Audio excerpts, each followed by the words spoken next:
Irmãos, eu acredito aqui que todos aqui já tiveram a oportunidade de participar de um jantar, de uma refeição mais especial. Alguém já participou? Já preparou para alguém? Alguém já preparou para você, para uma visita? Geralmente essas coisas acontecem mais assim, Natal, Ano Novo, né? Eu lembro que os últimos tempos o pessoal está meio assim com o Natal, Ano Novo. Eu lembro que um tempo atrás, meus avós falavam que o Natal, Ano Novo era uma semana cozinhando, preparando leitão, preparando isso, preparando aquilo. Eu mesmo, certa vez, fui convidado para almoçar na casa de um irmão, eu e outros 3 irmãos. E chegando lá, a gente foi sentar na mesa, os pratos e aquele tanto de garfo e faca. Falei, meu Deus. Aí o irmão que estava do meu lado falou assim comigo, Mateus, como é que usa isso aqui? Eu falei assim, observe e aprenda. E eu aproveitei e sentei do lado da filha do irmão. Tudo que ela fazia, eu fazia igual. Tudo que ela comia, eu comia igual. O garfo que ela usava, eu usava igual, né? E hoje eu quero falar aqui sobre um jantar, sobre uma refeição especial. Queria abrir com vocês lá em Lucas, capítulo 36. Lucas 7, versículo 36 ao 50.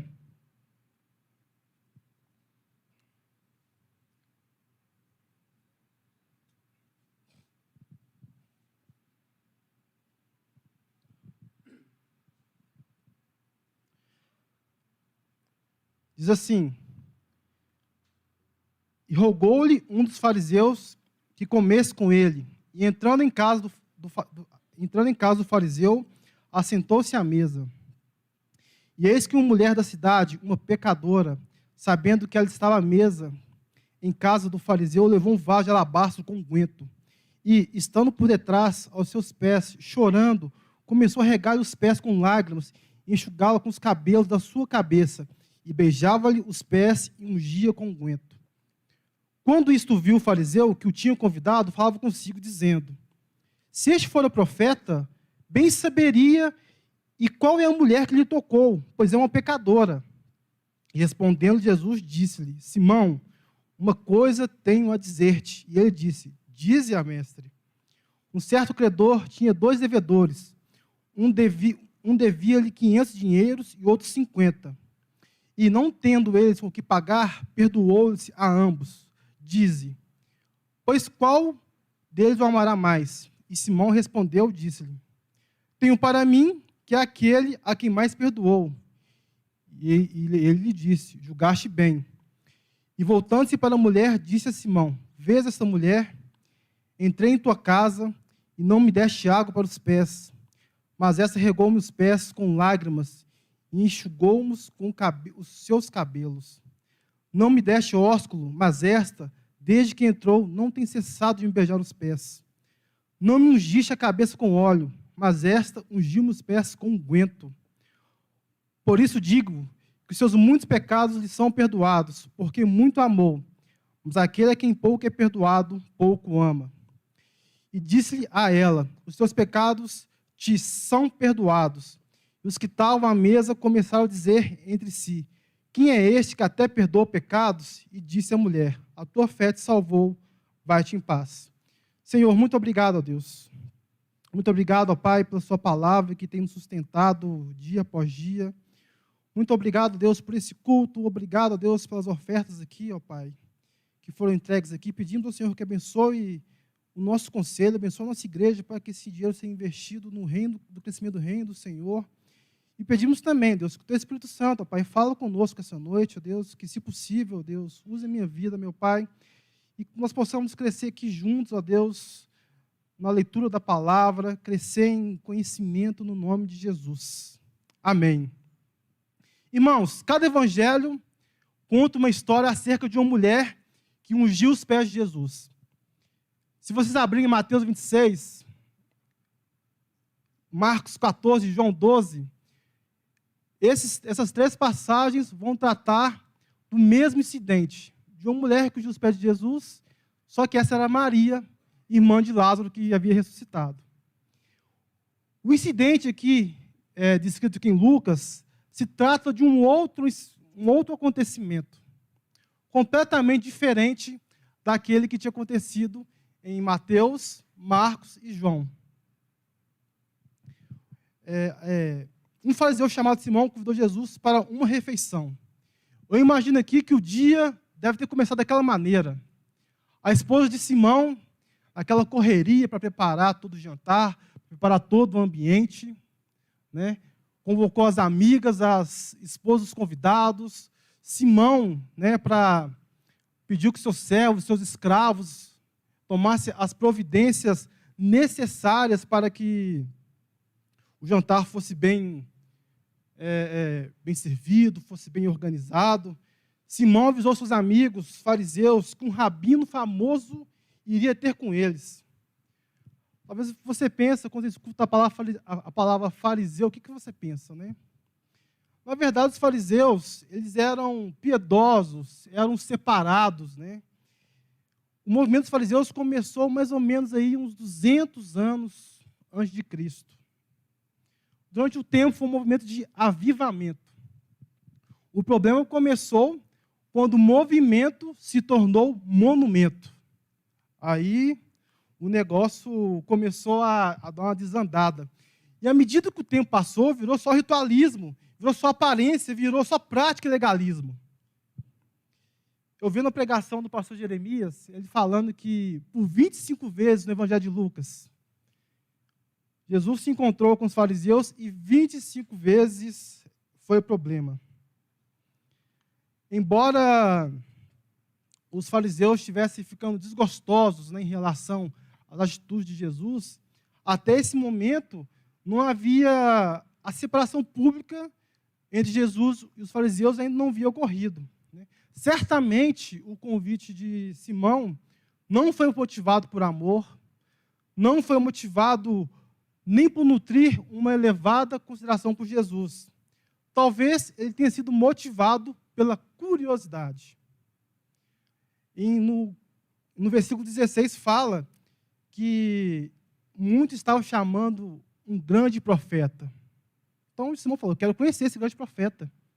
Como um influente da sociedade, né? Os fariseus eram influentes, eram pessoas ricas, né?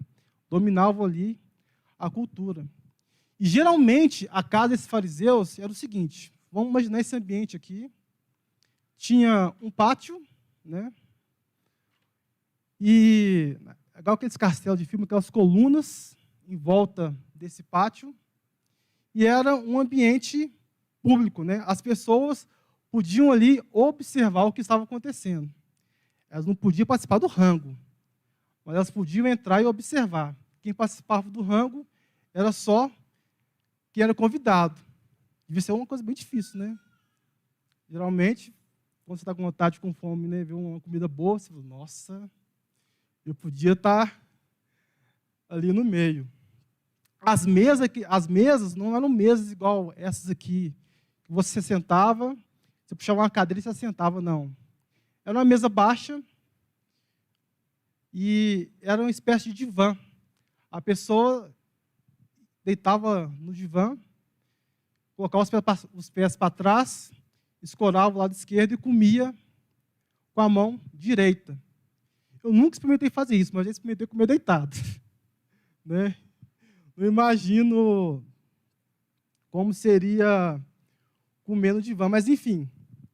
E de acordo com os costumes, os convidados eram escribas e fariseus famosos no conselho.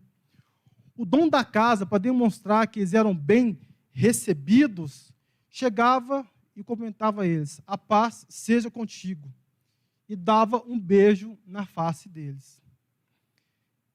Isso assegura que o convidado era bem-vindo, que ele era bem recebido ali, que ele seria bem tratado ali, né? E que ali eles encontravam um ambiente de amor e de amizade. Depois chegavam os servos desses convidados, os servos do anfitrião, e lavavam os pés desses convidados. Traziam água, lavavam os pés, traziam óleo para que eles pudessem arrumar o cabelo. Os judeus eles levavam muito a sério o ritual da purificação. Com toda certeza, eles tomavam banho antes de ir, mas como eles usavam sandálias, alguns ou caminhavam descalços, sujavam os pés, então era oferecido para eles água e um óleo para que o cabelo fosse arrumado. Eu acho que não teria esse problema, né, se eu fosse convidado num jantar desse. Só acho. Né? Mas Cristo ele não queria dar motivos para ser acusado pelos fariseus. A fama que corria é que ele só comia com publicanos e pecadores. Mas ele não queria perder nenhuma oportunidade de pregar o arrependimento. Jesus tentou chegar aos fariseus de diversas maneiras. Ora com rigor, ora com bondade, ora com dureza, ora com amabilidade. E aqui o banquete estava em pleno andamento. O pessoal estava comendo, imagino que tinha lá aqueles pão, fermentação natural que veio no mercado central, aquelas frutas, que eu nem sei falar o nome, um cordeiro, porque judeu não come carne de porco. Tinha um cordeiro ali assado, servido, né? E entra subitamente uma hóspede não convidada. Talvez essa hóspede tenha contato com Jesus, tenha ouvido aquelas palavras que se diz lá em Mateus 11, 28, vinde a mim todos que estáis cansados e sobrecarregados. Talvez ela tenha contato com Jesus ali. A gente não sabe onde exatamente, a gente não sabe o nome dela, mas sabe que ela teve um encontro com Jesus. Naquela época não havia Instagram, não havia Facebook, não havia WhatsApp, não havia um meio de comunicação como que existe hoje. E como que chegou aos ouvidos dessa mulher que Jesus estaria na casa de Simão fariseu? O povo fala. O povo fala e fala muito. E chegou aos ouvidos dela. A refeição que Jesus estava participando não era particular. Então as pessoas podiam chegar lá e ver, ouvir o que estava sendo dito, né? O que estava acontecendo. Mas, ao mesmo tempo, fala que essa mulher não era bem vista na sociedade. Ela era reconhecida por sua má reputação. Logo, ela não seria bem-vinda naquele lugar. De modo que, para ela chegar e entrar naquele ambiente, para ela chegar e passar por meio dos servos que estavam ali atrás dos seus senhores, exigia muita coragem. Né? A mulher podia ter sido uma pecadora, alguns comentaristas dizem que ela era uma meretriz, mas o fato é, seja o que ela tivesse feito, ela não fazia mais. A vida dela já tinha mudado, era outra coisa. E ela deu um jeito de passar desapercebido para esses criados, né? Com um perfume dentro de uma vasilha de alabastro. O que é o alabastro? É um recipiente que parece com mármore, mais próximo do mármore, com unguento, um perfume caríssimo, caríssimo. Se os irmãos lerem lá em João 12, quando Maria ungiu os pés de Jesus, disse que o unguento valia 10 vezes mais do que o que Judas recebeu para trazer Jesus.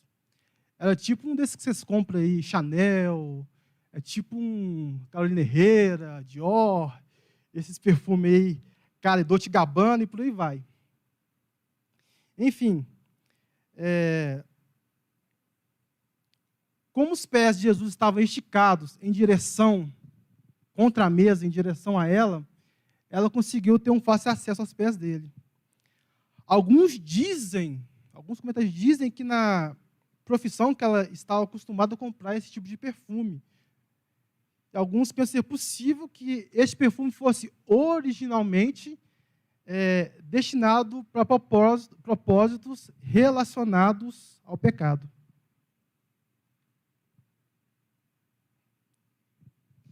Ela tinha ido até lá com o intuito de ungir Jesus com perfume.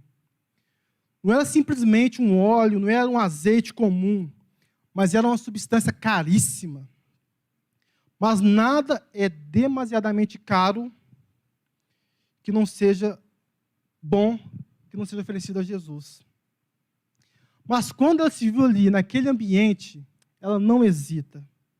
Ela é tomada pela emoção que talvez aquele fardo de ser uma pecadora, de ser uma mulher mal vista na sociedade, que ela tinha carregado por anos, já não estava mais sobre ela. Ela tinha visto uma nova oportunidade de vida, tinha encontrado esperança, tinha encontrado uma mudança de vida real, né? Com o coração transbordando de emoção, ela se sente vencida. E com o coração transbordando de gratidão, que produziu uma transformação tão radical na vida dela, que definitivamente ela tinha tido encontro com Cristo e viu o quanto sua vida era preciosa. O resultado disso tudo, que ela se explode em lágrimas. Como diz Lutero, essa água que vem do coração cai sobre os pés de Jesus e ela faz uma coisa que naqueles tempos nenhuma mulher poderia fazer: andar ou soltar os cabelos em público. Ela solta os seus cabelos, unge os pés de Jesus e vai chorando, derramando óleo, beijando, limpando. Chorando, derramando óleo, beijando, limpando. Ela não disse nenhuma palavra. Afinal, também não era necessário que ela dissesse nada, pois seus olhos e as atitudes dela já falavam com tanta clareza, com tanta eloquência, que todo o seu modo de agir e proceder foi pura eloquência. Às vezes é melhor que as obras falem e a língua silencie, que a língua falar e as obras silenciarem. Essa mulher estava calada, mas o coração dela estava inteiramente movido com intensidade, gritando de amor, adoração e gratidão a Deus. O choro continha oração, a lavagem dos pés seu serviço, o mais humilde e modesto, a secagem dos pés seu amor, o beijo nos pés sua submissão. Simão, um fariseu típico, profundamente ofendido com aquela cena, no versículo 39 vai dizer: se este homem fosse profeta, ele saberia que este tipo de pessoa é essa que está tocando, que é pecadora. Aí, logo nos versículos 40 ao 43, nós vemos a alta consideração de Jesus para com os gestos da mulher. Simão e usa a palavra dos 500 devedores. Diz Simão: Simão, tem um que deve 500 ou deve 50. Qual que foi perdoado mais? Eu estou orando, irmãos, para que essa bênção chegue lá no meu banco, na minha fatura do cartão de crédito, porque eles perdoam também a minha fatura. Mas, enfim, quem ficou mais grato, Simão? O que devia 500 ou o que devia 50? Andando mais um pouco dos versículos aqui, 44 e 47, nós vemos Jesus fazendo a aplicação da parábola. E logo Jesus chama a atenção para algo muito interessante. Vemos Jesus fazendo a seguinte pergunta para Simão: Simão, vês esta mulher? Simão, que apesar de cordial e que respeitosamente recebeu o Senhor em sua casa, nem água para lavar os pés, nem o beijo de boas-vindas ele deu, nem um óleo para passar na cabeça de Jesus ele ofereceu, não considerou em nenhum momento essa mulher digna de um olhar, se nem Jesus ele tinha considerado. Imagina essa mulher. Já nos versículos 48 e 50, nós vemos Jesus trazendo palavras de consolo para o coração dessa mulher. E, rapidamente, eu gostaria de destacar alguns pontos e princípios para nós aqui.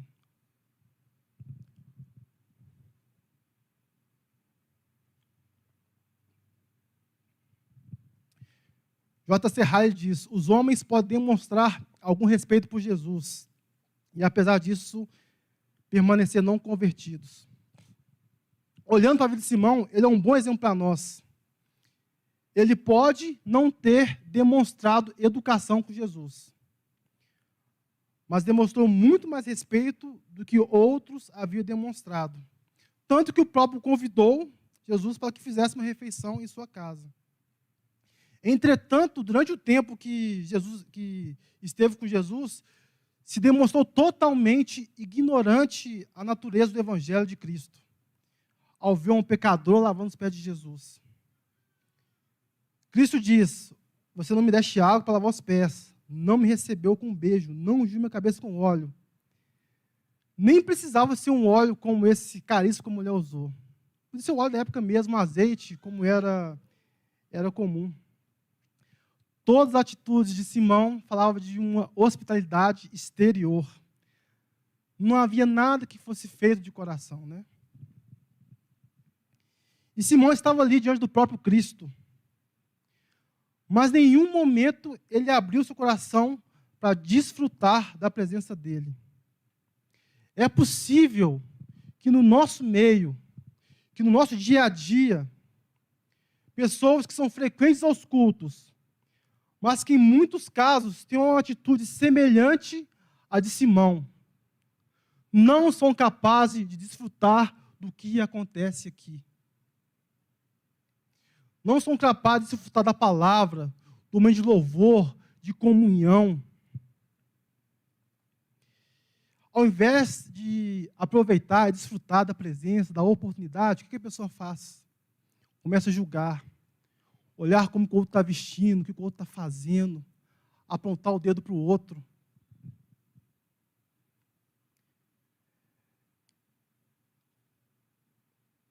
Às vezes eu penso que,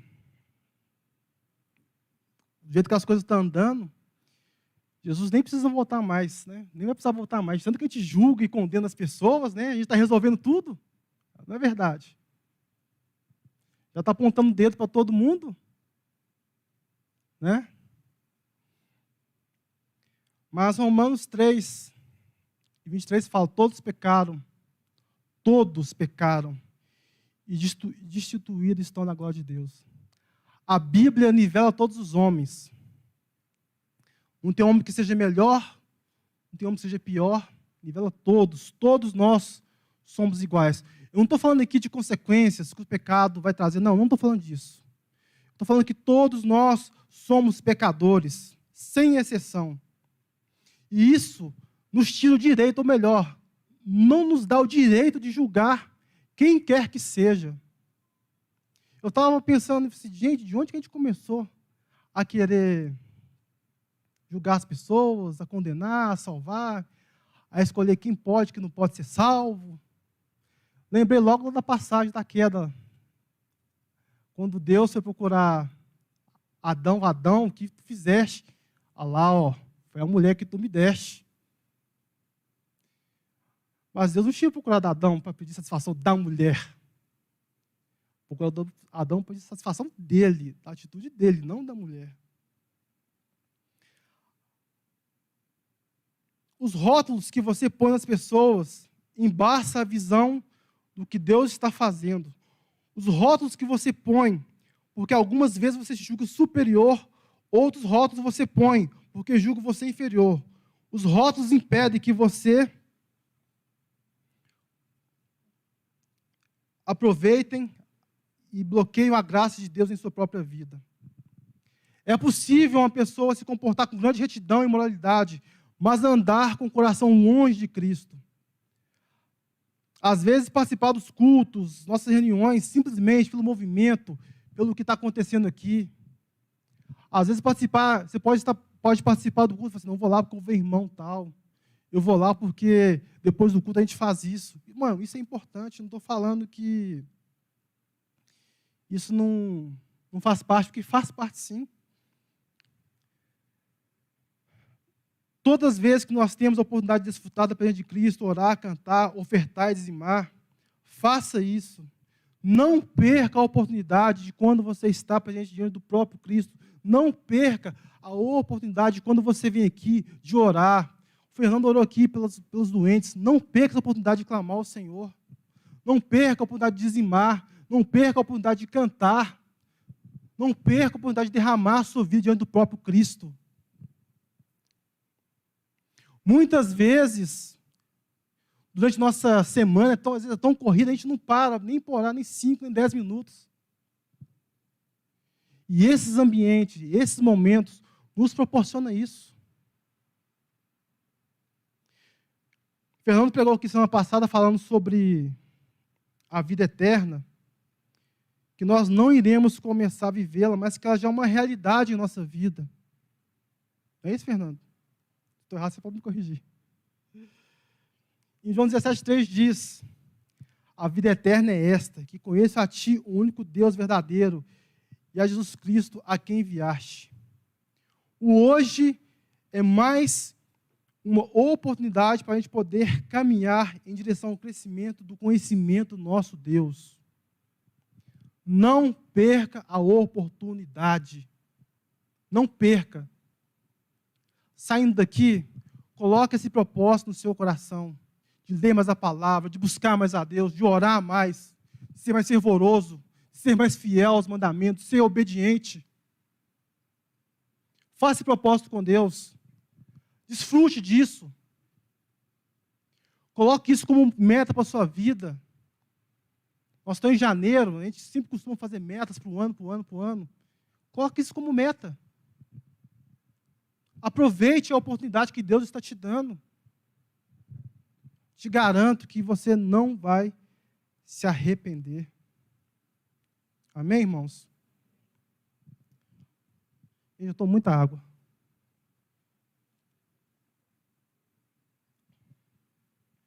Tem uma pregação, no ponto 2 aqui, diz: aquela mulher provou o que é a graça. Em uma pregação do seminarista Gustavo Garabini, não sei se foi foi ano retrasado, porque a gente estava tendo culto aqui na 06, Gustavo falou sobre graça. E ele diz: a graça é receber algo que eu não mereço. Esses dias eu estava vendo uma tirinha no Instagram, e apareceu lá: por justiça eu mereci o inferno, mas pela graça eu ganhei o céu.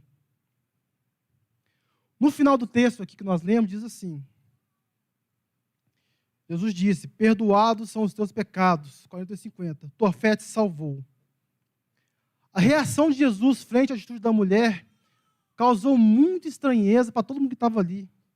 Só, quem que é esse que perdoa pecados? Nós estamos vivendo um período complicadíssimo para a igreja brasileira. Está havendo uma banalização da graça. O evangelho light, onde as pessoas dizem: não, o importante é você ficar bem, o importante é você melhorar seu, eu não sei falar inglês, mindset. Não sou, né?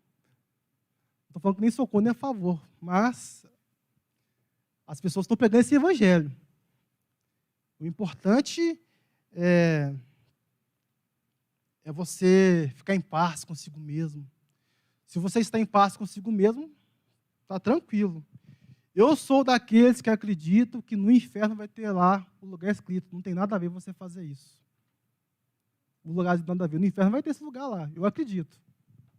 Não, irmão, não tem nada a ver, não. Você pode continuar nessa caminhada aí. Pode continuar fazendo. O importante é você estar bem. As pessoas estão colocando Jesus como um mero mordomo nosso. O evangelho que diz que é somente você participar nos cultos de domingo e está tudo bem. A pessoa chega no culto de domingo, ora, canta, louva, oferta, como já disse, isso é importante. Recarrega a bateria. Aí chega na segunda, terça, quarta, quinta e vai indo. Chega no final de semana capengando. Aí vem domingo de novo. Aí, opa, domingo é dia. Ou sábado é dia de ir no culto, né, no JA, não vamos falar só de domingo. Só queria abrir um parêntese aqui, irmãos. O fato de estar, porque existe um movimento aí dos desigrejados, né, que falam que não tem necessidade na igreja, né, para ser igreja. Só abrindo um parêntese, tem esse movimento aí. O fato de a gente estar no ambiente como esse é o que nos torna igreja. Nós não temos condições de ser igreja sozinho. Eu não sou igreja sozinho. Jesus disse que edificaria a sua igreja, não que edificaria Mateus, Anister, outro Mateus, Joanice, José, Maria, não. edificaria a sua igreja e as portas do inferno não prevaleceriam contra ela. Então é importante que a gente participe dos cultos, que a gente venha aos cultos. Isso tudo faz parte da caminhada cristã. Não estou dizendo que... Então, por favor, não entenda aqui que eu estou contra você vindo ao culto. Não tem essa cabeça ruim não, viu, gente? Em nome de Jesus. Mas nós não podemos deixar levar pela banalização da graça que tem acontecido. A redenção foi paga com preço de sangue. Não tem como diminuir o seu valor. Jesus disse para essa mulher: vai-te em paz. Para que eu e você pudesse experimentar essa paz que a gente tem hoje, que a gente pudesse ter acesso a essa paz, foi pago um preço que custou muito caro. Muito caro. 1 Pedro 1,18 diz assim: porque vós sabeis que não é por bens perecíveis, como prata e ouro, que têm sido resgatados da vossa vã maneira de viver, recebidas por tradição de vossos pais, mas pelo precioso sangue de Cristo. Isaías 53:5 diz assim: mas ele foi ferido por causa de nossas dores, transgressões, e moído por nossas iniquidades. O castigo que nos traz a paz estava sobre ele, e pelas suas pisaduras fomos sarados. Cristo renunciou toda a sua glória. Cristo é o único rei, o único que nasceu para ser humilhado. Nenhum outro rei na história, se você estudar, você vai ver um rei sendo humilhado, ultrajado, por amor de alguém. Nenhum. Uma vez eu estava vendo um livro que chama Um Médico Descreve a Crucificação de Cristo. Ele estava falando a respeito da tensão que Jesus sentiu naquele momento ali pré-crucificação. Quando ele estava orando, quando a Bíblia fala que ele suou sangue. Jesus ficou tão tenso, tão angustiado. Glória a Deus, irmãos. Ficou tão tenso, tão angustiado com o preço que seria pago pelo pecado de todos, que a pele dele esticou, e os poros começaram a gotejar sangue, de tanta tensão. Eu não sei se você se é como eu, quando fica tenso com alguma coisa, né? Eu fico meio inquieto, fico preocupado, mas eu nunca cheguei a suar sangue. Nunca. Você imagina uma pessoa chegar a ponto de os poros começar a produzir sangue de tanta tensão, de tanta dor, de tanto sofrimento. Tamanha era a angústia, simplesmente para dizer para mim e para você: seus pecados estão perdoados, vai-te em paz. Por isso a história dessa mulher inspira tanto, pois as palavras de Jesus trouxeram vida para ela, trouxeram mudança, esperança, e fez chegar o quão preciosa era a sua vida. Por isso que a gente deve se dedicar a servir e honrar aquele que nos salvou. Foi pago um altíssimo preço por sua vida. Foi pago para que eu e você soubesse o quão valiosos nós somos. O pastor Gigel sempre citava aqui, Marcos capítulo 5, que por causa de Jesus atravessou uma cidade para libertar um homem que estava possesso por demônios, por uma legião de demônios, por causa de um. Então nós temos que entender que o preço que foi pago por mim e por você foi muito alto. Muito alto. E nós devemos colocar isso no nosso coração. Viver de modo que agrade, viver de modo que expresse gratidão pelo que foi o sacrifício que foi feito por nós. Não por mera religião, não por mero movimento, mas por amor. Para que você tivesse paz. Para concluir, eu gostaria de citar aqui o que Spurgeon disse em um de seus devocionais. Aquele devocional que vende aqui na igreja. De quem não tem, podia comprar, porque é muito bom. Diz assim: ó meu Senhor Jesus Cristo, se eu pudesse estar no céu sem ti, seria um inferno. E se eu estivesse no inferno e ainda tivesse a ti, seria um céu para mim, pois é todo o céu que quero.